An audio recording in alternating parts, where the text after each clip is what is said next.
Magandang araw, BSED Filipino 2-1. Ikinagagalak kong kayo ay makita ngayong araw. Pero bago iyan, tumayo muna ang lahat para sa ating panalangin. Magkaiba man tayo ng relihiyon, marapat hingin natin ang gabay at patnubay ng ating Panginoon ngayong araw. Binibining Aklon, mari mo bang pangunahan ang panalangin? Sa ngalan ng Ama, ng Anak, ng Diyos, Espiritu Santo. Amen. Sa ngalan ng Ama, ng Anak, ng Diyos, Espiritu Santo. Amen. Muli, magandang araw, BSED Filipino 2-1. May lumiban ba sa klase? Binibining Rinalyn? Wala! Ikinagagalak kong kumpleto kayo ngayong araw. Ngunit bago ko sisimulan ang aking paksa, magbabalik-aral muna tayo sa ating tinalakay nung nakarang tagpo. Ginoong Galido? Tama si Ginoong Galido. Ang ating tinalakay nung nakarang tagpo ay patungkol sa makrong kasanayan ng panunood. Wala na bang katanungan doon, aking mga mag-aaral? Naiintindihan lang ba? Mainam kung gayon, kaya naman sisimulan ko ang aking paksa sa isang paganyak muna at tinatawag ko itong ayusin mo. Pakibasa ng panuto aking mga mag-aaral? Ngayon, naiintindihan lang ba ninyo? Magtaas lamang ng kamay kung kayo ay may isasagot. Unang salita. Oo, binibining kabosas, may sagot ka? Wika, ang wika ay tama, tumpak na tumpa. Sa ikalawang salita, binibining bilano. Tama si binibining bilano, ito ay balay. Ano naman sa pangatlong salita? Binibining kumidoy? Tama si binibining kumidoy, ito ay pesta.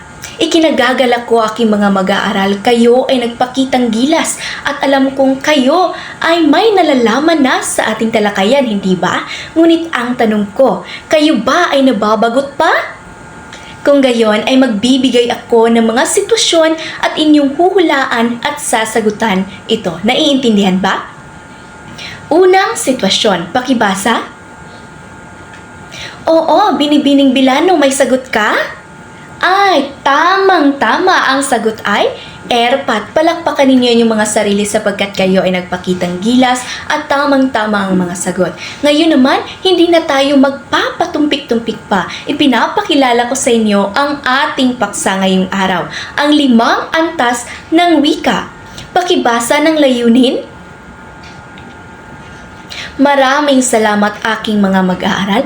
Makakamtan lamang natin iyan kung bibigyan niyo ako ng P. Hindi seeds, hindi vegetables, kundi nangangahulugang P para sa partisipasyon, E para sa sanlibong enerhiya, at A para sa perpektong atensyon.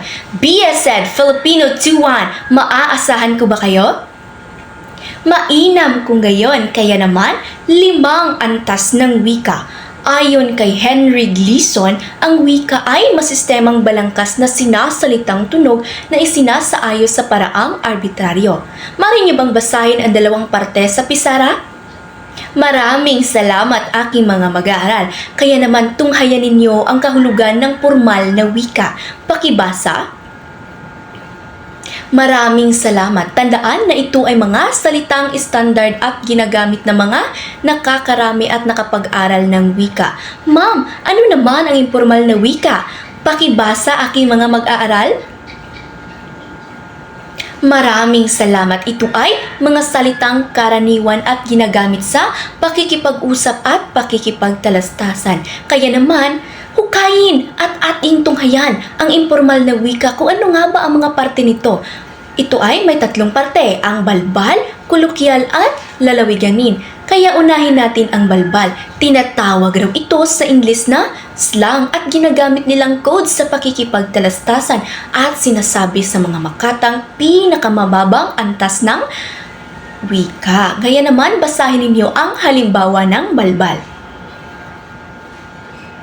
Maraming salamat aking mga mag-aaral. Ngayon, naiintindihan lang ba ninyo ang balbal? Kung gayon ay dumako na tayo sa kolokyal. Pakibasa ng kahulugan. Maraming salamat aking mga mag-aaral ko.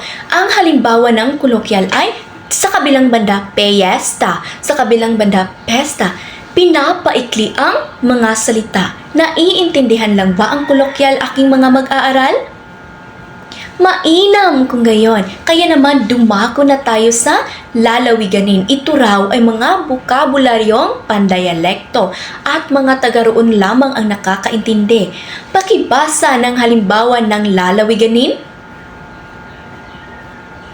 Maraming salamat aking mga mag-aaral. Kung mapapansin ninyo, iba-iba ang pagbigkas ng mga salita sa iba't ibang dako ng lalawigan.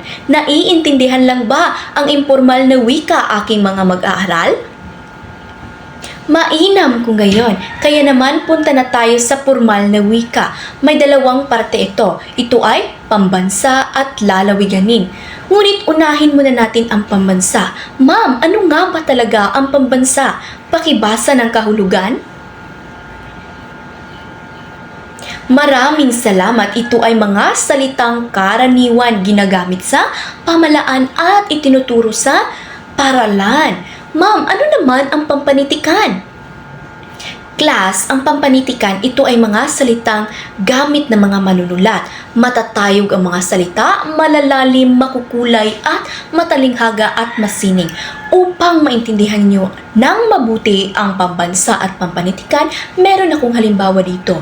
Tingnan ninyo ang salita. Sa pambansa, ina. Sa pampanitikan, nagiging ilaw ng tahanan. Kung mapapansin ninyo ay mga matatalinghagang salita na sa pampanitikan, samantalang sa pambansa naman ay karaniwan.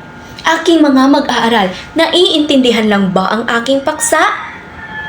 Mainam ko ngayon, ikinagagalak kong marami kayong naiintindihan sa aking paksa.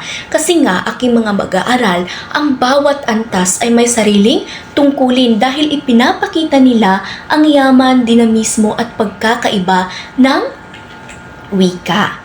Kaya naman, handa na kayo sa ating paglalapat? Kung gayon, ay kumuha ng isang kapat na papel at bumuo ng tig-iisang pangungusap para sa bawat antas ng wika. Tiyaking malinaw, wasto at angkop ang gamit ng bawat antas ng wika. At narito naman ang inyong pamantayan. Wastong paggamit ng antas ng wika, malinaw ang pangungusap at ang kabuang puntos may 10 puntos. Bibigyan ko lamang kayo ng 8 minuto. Magsimula na aking mga mag-aaral. Huwag maingay. Tapos na ba? Kung gayon, ipasa sa harapan ang inyong mga papel. Handa na ba kayo sa ating pagtataya? Basahin ng mabuti ang panuto aking mga mag-aaral. Handa na? Kumuha ulit ng isang kapat na papel. Kasunod na tanong, pangatlo, pang-apat at pang-5. Tapos na ba aking mga mag-aaral? Kung gayon, ipasa na ang inyong mga papel sa harapan. At dito lamang nagtatapos ang aking paksa. Naway, marami kayong natutunan. Para naman sa inyong takdang aralin, gumawa kayo ng isang tula na may malayang paksa, isulat sa kalahating papel at iyan ay gagawin ninyo sa inyong mga tahanan. Naiintindihan lang ba aking mga mag-aaral? Kung gayon, tumayo at ihanay ang inyong mga upuan para sa ating panapos na panalangin. Binibining Abiharon, mari mo bang pangunahan ang ating panapos na panalangin? Sa ngalan ng Ama, ng Anak, ng Diyos, Espiritu Santo. Amen. Sa ngalan ng Ama, ng Anak, ng Diyos, Espiritu Santo. Amen. At dito nagtatapos ang aking paksa at talakayan aking mga mag-aaral. Maraming salamat. BSED Filipino 2-1. Paalam! Paalam, class!